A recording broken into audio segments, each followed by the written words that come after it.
Hello, it's Carrie here, and I'm so excited that you're joining me for this episode of the She Means Business Show because I have an amazing conversation to share with you.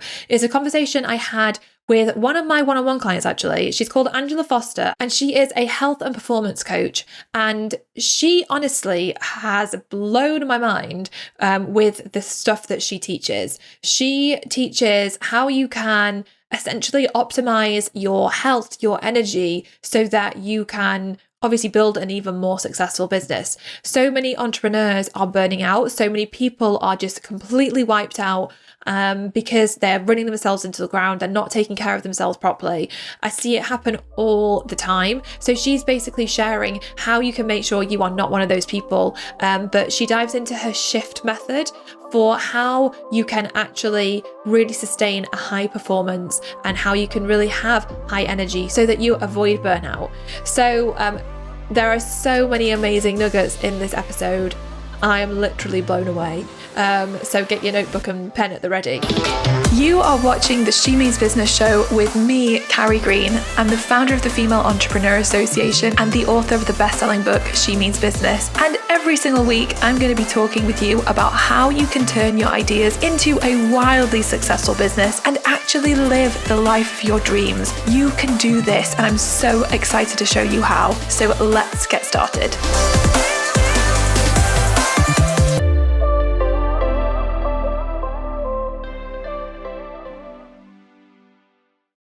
Hello, I'm so excited that you're here. I have got an amazing episode for you. I am joined by the amazing Angela Foster, and she is going to help us all when it comes to avoiding burnout and feeling really energized. And I think this is such an important topic to talk about and something important to discuss, because I think so many people just are building businesses, get really excited about their ideas and then run themselves into the ground, and that is not a good place to be. So firstly, Angela, welcome. I'm so excited that you're here. I'm so happy to be here. Thanks, Carrie. It's lovely to be here. And I'm so excited just to chat with you about this and to hear all about what we can do to avoid burnout and to feel more energized, because at the end of the day, when we're building our businesses, it is relying on us to, especially in the early days, to really to take our ideas and to make them a success. But if we aren't well, if we aren't healthy and fit and have the energy, then we're not going to be able to do it. We're going to really struggle. And I know that a lot of people, I've seen friends of mine who have completely burnt out and they're just completely wiped in them, just actually really poorly. And I know that actually you have a similar story. So before you get into all the tips that you have to share, could you share more about your story and what happened and how you got into all the biohacking and everything that you now do?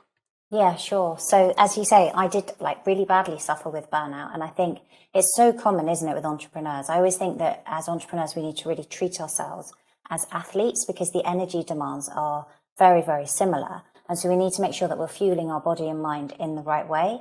But I started life out as a corporate lawyer working in the city and just kind of doing transatlantic deals, and sleep was totally disrespected. We would literally do anything for a client to get that transaction pushed through.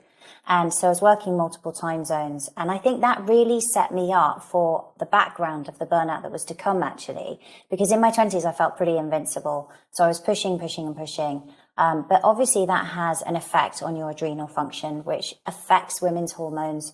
And so when I then went on to have my children in my early 30s, I had 3 children pretty close together within the space of 4.5 years. And that was kind of 3 quite difficult births, 3 C-sections, 3 babies who wouldn't sleep. And that then just, they all had reflux, just absolutely wore me out. And I, unfortunately, and this I couldn't have predicted, suffered really badly with postnatal depression, which then turned into major depressive disorder and really took its toll on my body. And the long and the short of it was that it ended up culminating with me being hospitalized with double pneumonia. I was actually rushed in with suspected lung cancer after a chest x-ray, and because my lymph glands were so big. And it was because of this thing that I just kept carrying on, as so many women do, as you were saying, Carrie. I just kept on going. And then I basically was, hooked up to drips and oxygen and basically sort of fighting for my life. So that was a massive eye-opener for me. And initially when I came out, I just felt so grateful to be given a second chance, because I think the thoughts of suicide when you're depressed had permeated my mind for so long that I really feel I'd sort of attracted this in some way. And when I was in hospital, I had, it probably sounds a bit woo-woo, but I think it was the really high fevers that I had kind of gave way to this lucidity that really helped me sort of access a bit more of a meditative state. And I just kind of really connected with the fact that actually where I'd been thinking my kids would be better off without me, I'm a really bad mother, actually I was like, well, I really want to see them grow up. I want to be there for them. So when I came out, that I just embarked on this journey of how can I get really, really, really healthy in body and mind, because I'd neglected the mind as much as anything else. And then that started that journey. And then it was a journey into how can you combine optimal health with high performance, because the two never really seemed to go together. It was like, yes, I could have the high performance and the success, but then my health would be, sacrificed. And then as I went more and more into it, got into the field of biohacking, I realized that actually optimal health is the foundation of that sustained high performance. And if we want longevity, as you say, in business and in life, then we really do need to pay attention to the health of our mind and body. And that's when I started working with clients and then expanding that reach and creating programs around my shift model, which really helps women optimize their health. It is so interesting, and it's really unfortunate and sad, because I mean, what your story, it happens to so many women, and like so not only so many women, so many people who are just like pushing and just not paying attention and not taking care of themselves. And then, you especially when you have your own business, then you're literally screwed because what are you going to do when you can't do the work and you can't show up for the business anymore because you're not well. So I'm excited to talk to you about your shift model. I know obviously in working together that you talk about biohacking. I remember when you first started talking and telling me about biohacking, I was like, oh, what is biohacking? And there's all this really interesting things that you shared. So can you just tell us quickly before you talk about shift, like what is biohacking? Yeah, so biohacking is basically hacking your biology. So it's working with your unique biology and finding out we're all bio-individual and how you can really optimize your biology for optimal health and longevity, essentially. So people who are listening may have heard of it from Dave Asprey, who's kind of dubbed the father of biohacking. He came up with bulletproof coffee, which is where, you add things like MCT oil into coffee to really enhance brain function. And it's a whole set of things that you can do that basically really upgrade your performance. So that's one area that I incorporate as part of functional and integrative nutrition to really just help clients up-level their success and also their health at the same time, because the two are so aligned. But it's really about, we can talk in a moment about sleep, which is the first pillar of shift, but it's not necessarily about sleeping longer. It's like, well, actually, how can I hack my sleep so that the quality is so much higher?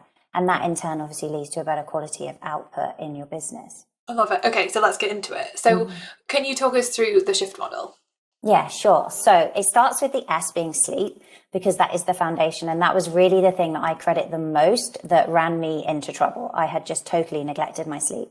It's also something that you can really only ignore for so long without health problems, because we know that it has such a massive impact on our immune system, but not just for things like COVID at the moment, but also long-term immunity, the buildup of certain proteins in the brain, like tau proteins and something known as amyloid plaque.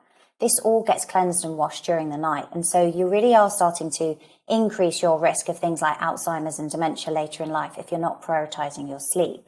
Wow. So yeah, it's quite interesting. So in the same way we brush our teeth, we have this system called the glymphatic system, and the spinal fluid comes up, the cerebral spinal fluid, and it basically washes the brain at night while you're sleeping and you're in deep sleep. So it's really important. Also, when we have REM sleep, which is the rapid eye movement when we're most likely to dream, that actually helps with emotional regulation and creativity. So if we want to be really well rested and creative in our business, which as entrepreneurs is so important, then we need to be making sure we're getting enough deep sleep, but also enough REM sleep as well. And so I look at that with clients and we track their sleep quite closely. I'll often use an Aura ring, which I'm wearing here, which has the ability to basically track your deep and your REM sleep and your light sleep, and also things like your breathing rate, your heart rate, and another metric that's really important, which is known as heart rate variability. So this is looking at the interbeat variability. So your heart isn't designed to beat like a metronome. It actually has quite significant variation in healthy individuals between heartbeats. So if your average heart rate was 60 beats a minute, we wouldn't expect it to be 1 beat per second. So we want to see that interbeat variability, and that shows us how well someone's recovering. So if I see that someone's heart rate variability is really tanking, we know as an independent metric, they're definitely pushing too far. And quite often you'll see this with high performing women, is that they just take on more and more. And then they're like, I want to work out. I want to get really fit. I'm not just going to go for a run. I'm going to do a HIIT workout as well. And so it's a really good way of just understanding what's going on and then working with their system to try and just engage more of that parasympathetic system and really enhance their sleep and their recovery. So what is like one tip, like what's the easiest thing that someone can do to try and have better quality sleep?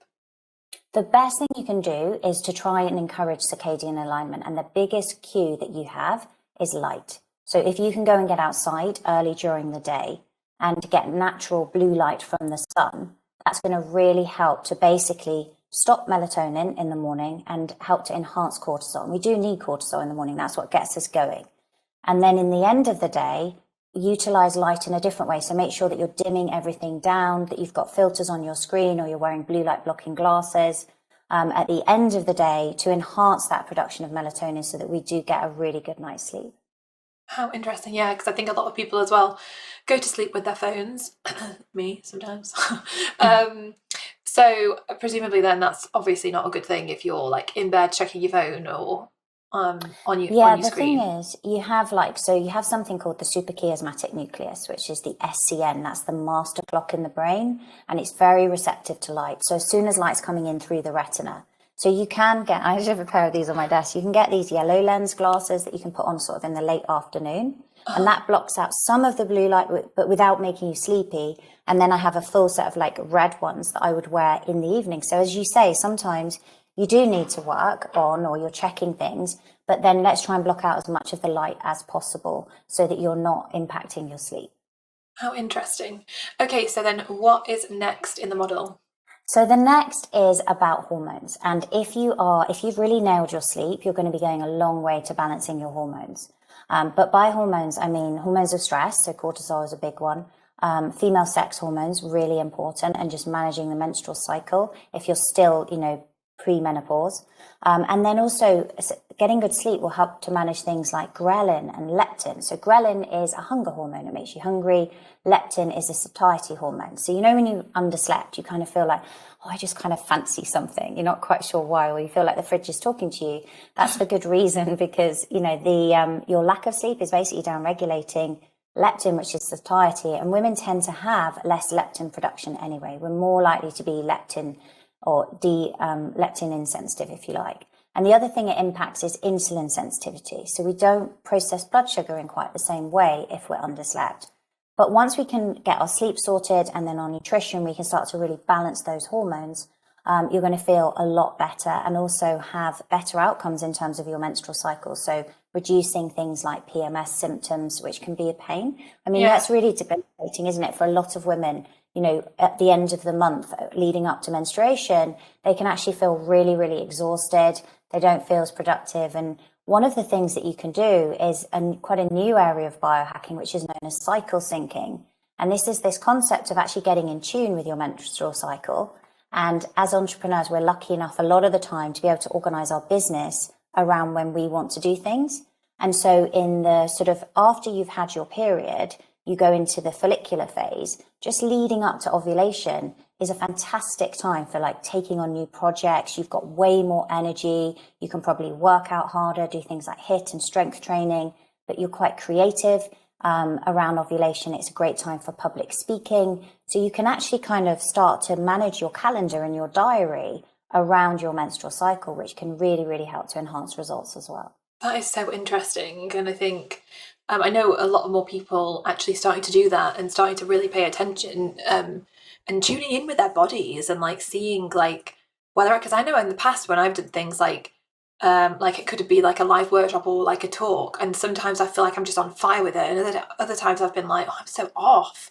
But I think when you start to really tune in with yourself and pay attention, it's really easy to start to see a pattern as to like, why sometimes you are a little bit off and other times you're actually really, really got all the energy for it. It's so interesting. I just love this. Is it just really starting to pay attention, and like, is that what things you can do? Yeah. So there are definitely things you can do. So as you were saying, like, you will notice that sometimes your energy is less, and actually tracking that, I've sort of developed a female biohacking journal that I use with clients, but for anyone who just wants to get started, they can actually start to journal how they feel, their energy levels, their food, whether they're getting, it's normal. At the end of the month, you feel like you crave some more chocolate or things like that. It's normal. You actually have more metabolic flexibility. So you are going to have about another kind of 150, 200 calories that you can eat at that time of the month.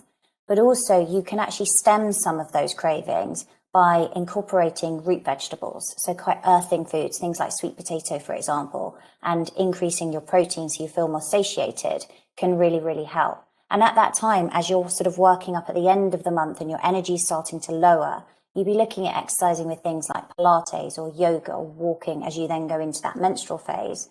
And it's a great time for going inwards and just starting to reflect. So journaling, which I know you're a big fan of as well, this is a great time for that. Going inwards, kind of weeding out the things that you don't need, things that aren't really working for you. And then as you come out of that menstrual phase, just looking ahead and going, what projects can I take on this month? What's new? What's exciting? How can I get creative as you go through that middle phase? And it's really interesting because when they've done studies and found, like, waitresses, for example, seem to get more tips around ovulation. They are naturally more attractive. That's so funny. Yeah, it's really interesting. And that's because estrogen's going up, but then so is testosterone as well. So your sex drive's kind of going up, and it's all in alignment with when you would fall pregnant. But it's a fantastic time to really think, well, actually, there's about 10 days in the middle of the month there where I am just going to be on fire. And it's a great time for me to be, capitalizing on all the energy I put into that creativity, now actually going out and performing and presenting those projects and doing things with clients, for example.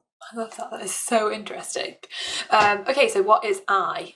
So I is really the insights. And you touched on it there, like, how can people get started in biohacking? One of the best ways is journaling. So starting to understand, looking at the way that you feel, your energy levels, and then tracking food. Like, it's amazing when you look at a food journal and you do that for 7 days. And then you think, well, how did I feel when I ate this? How did I feel 30 minutes afterwards? And how did I feel 2 hours later?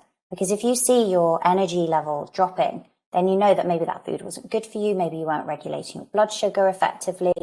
But you can get more invested, more experimental in it if you want to. So you can use things like, I mentioned the Aura Ring. You can also use something called a Whoop Strap for people that are listening that are more athletic. That's a really good one, and it measures your strain.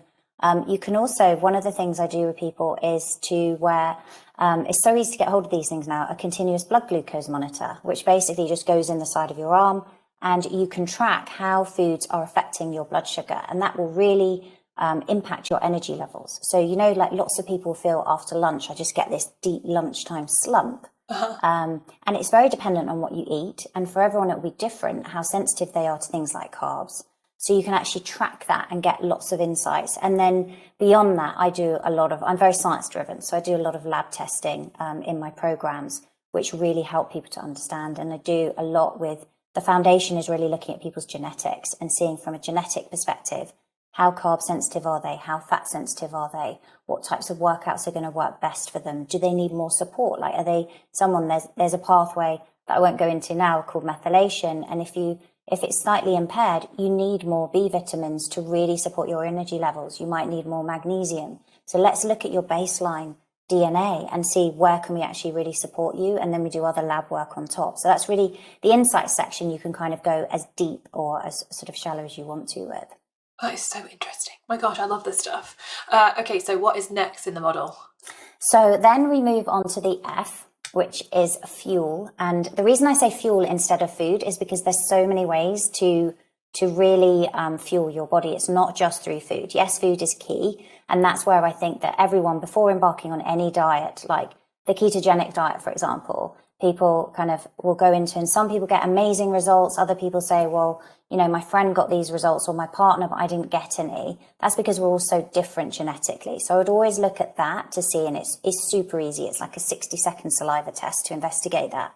But But also, like optimizing your food, as we spoke about there, around your hormonal cycle can be very effective as well. But to work out fuel, I use the acronym FLOW because it's an easy way for people to remember. So we have food, and then the second one is light, which, as you were hearing about earlier when we were talking about circadian rhythm and sleep, regulating light is really important. And there's like 5 different bioactive types of light in humans. So we have the blue light from the sun, which, as I was saying, helps with cortisol and melatonin regulation and sleep. But then we also have red light, which is part of the spectrum that we can see.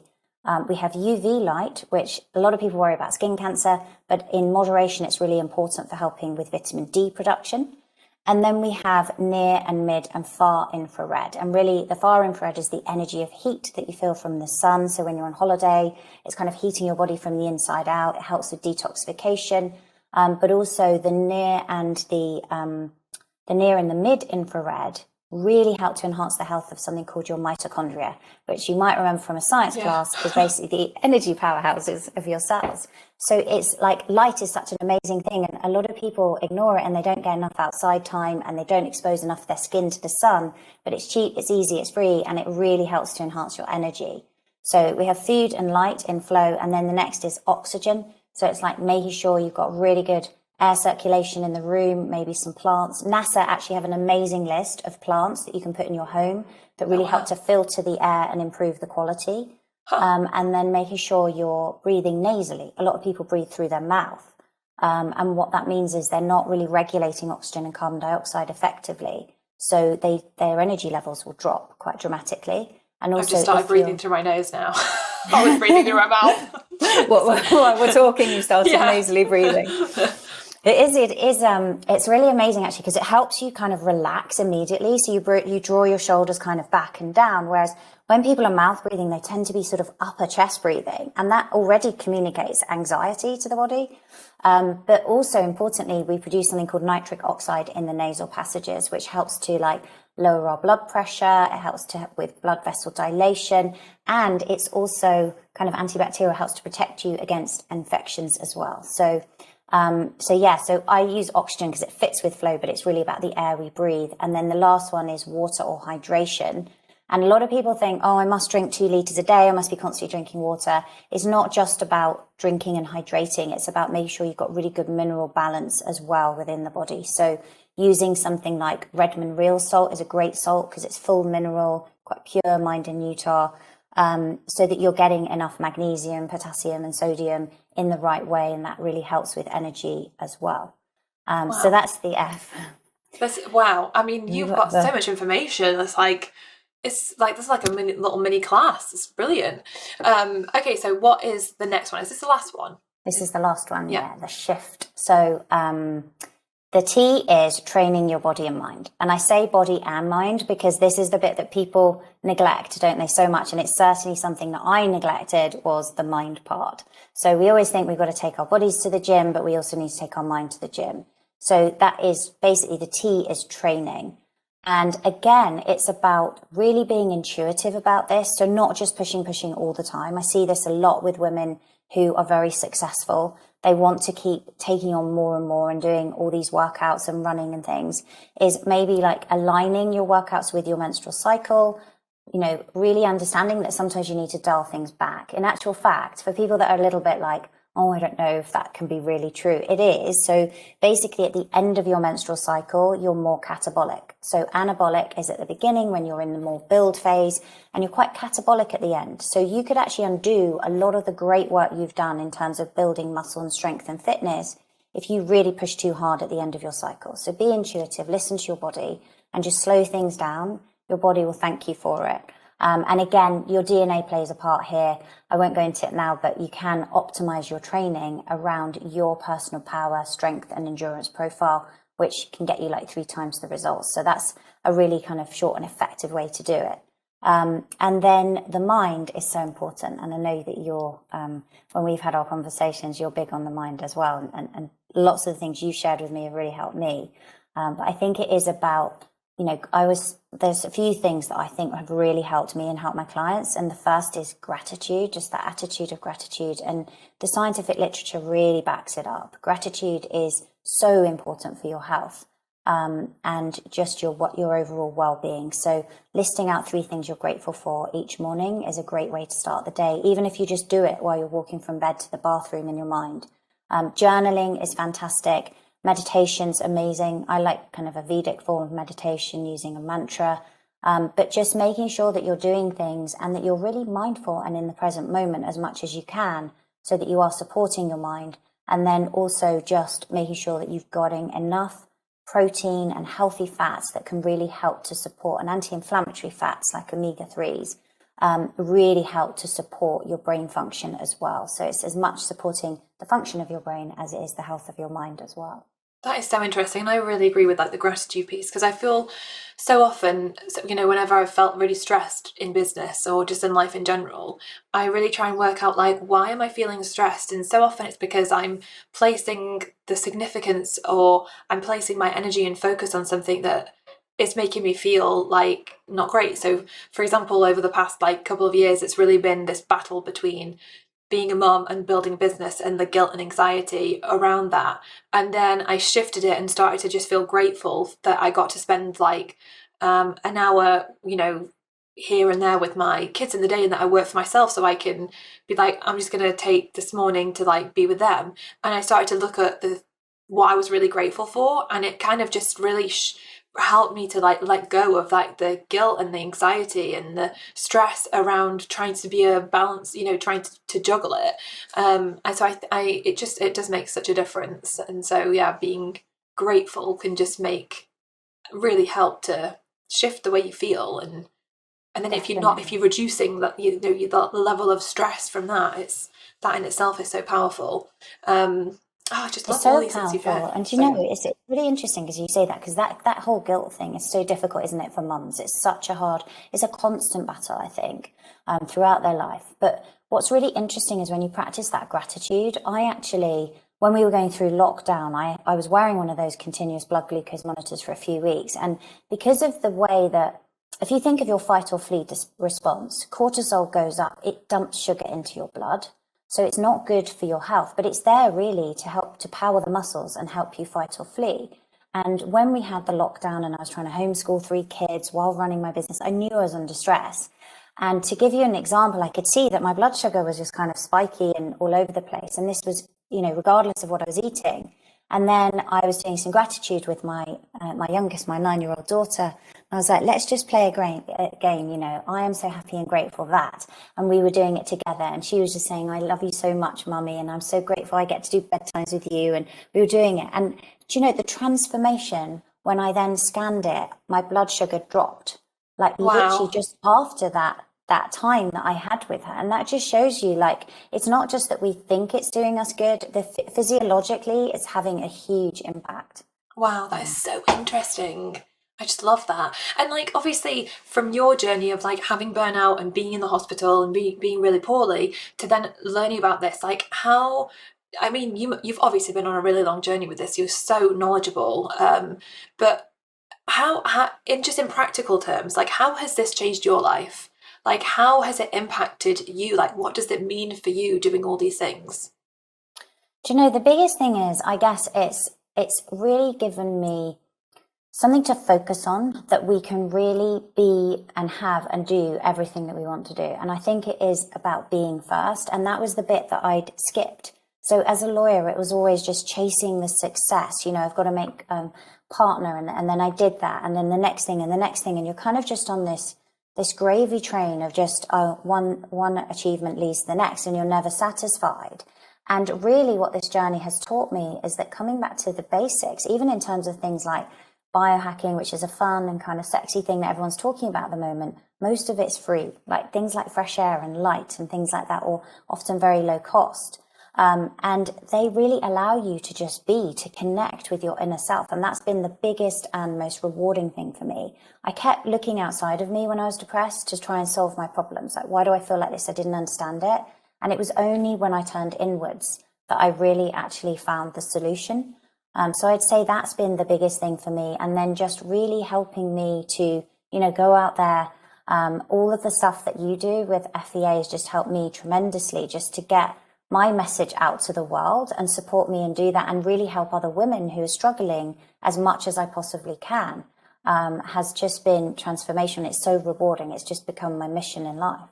Yeah, it's absolutely incredible though, and it's just I like what you said, like when you put yourself first and you actually like take care of yourself and you pay attention to yourself and you turn inwards. It's amazing the journey that you can go on, and then you don't know how that pathway will unfold and like what amazing things will arise when you actually start to think about yourself. And I think as well, like we often think if we put ourselves first, it means that we're, we might not be a good mother if we're not putting our children first. But I do actually really think that if we don't take care of ourselves, then we can't take care of anyone else to the highest level. And it's so interesting hearing everything you're saying. And I think that's the thing, like but what have you, because I know a lot of people know this, but then it's getting them to act on it. It's getting them to actually do something before something happens, before they're in the hospital.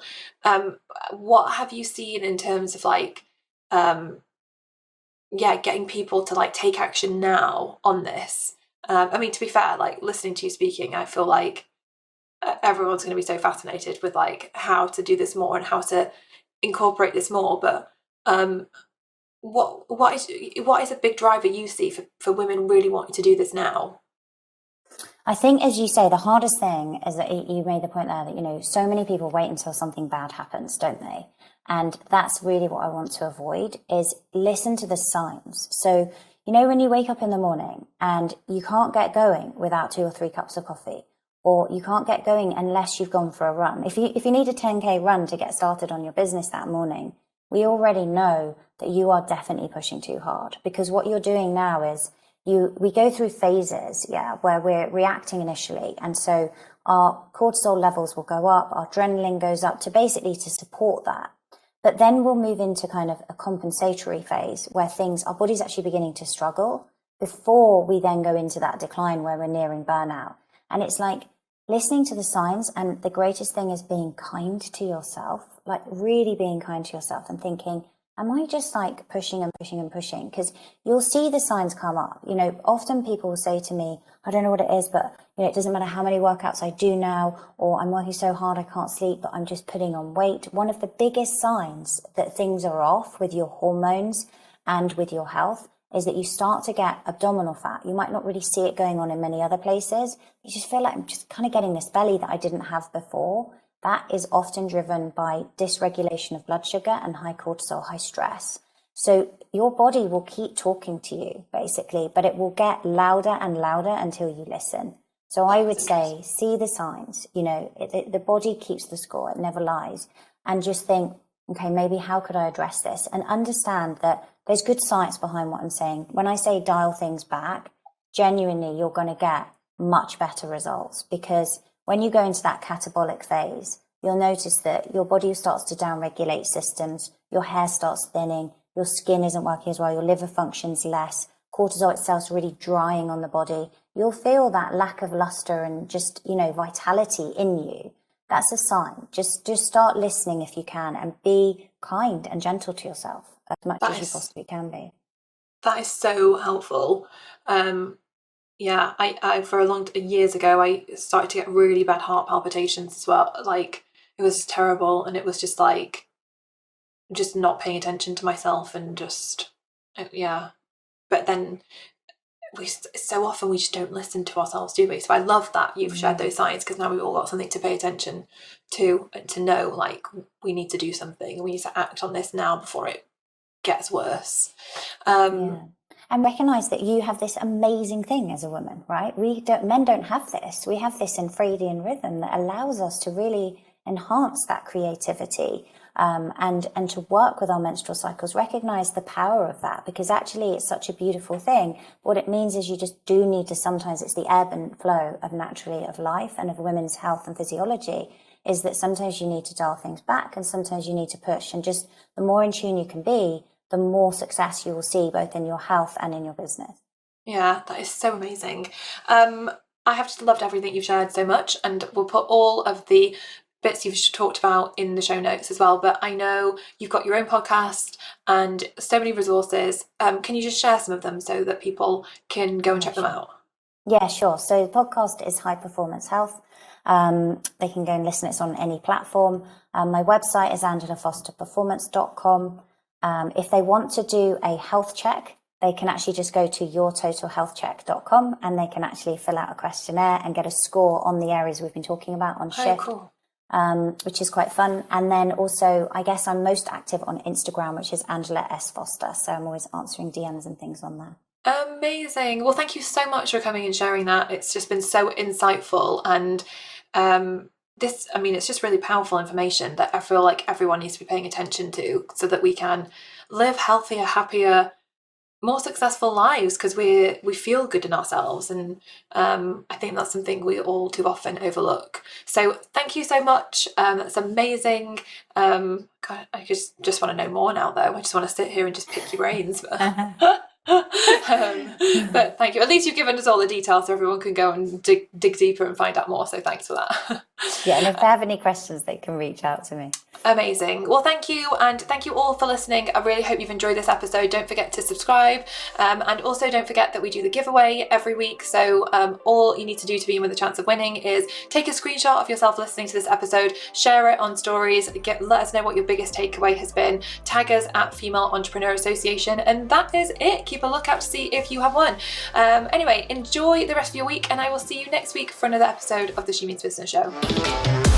I hope you loved this week's episode of the She Means Business Show. If you want more help and support to build a wildly successful business, then join hundreds of thousands of women and become an FEA insider. You'll get access to some of our amazing freebies, to our bonuses, to our giveaways, to so much good stuff. Head over to femaleentrepreneurassociation.com/insider to get all of the goodness. And I will see you next week for another episode of the She Means Business Show.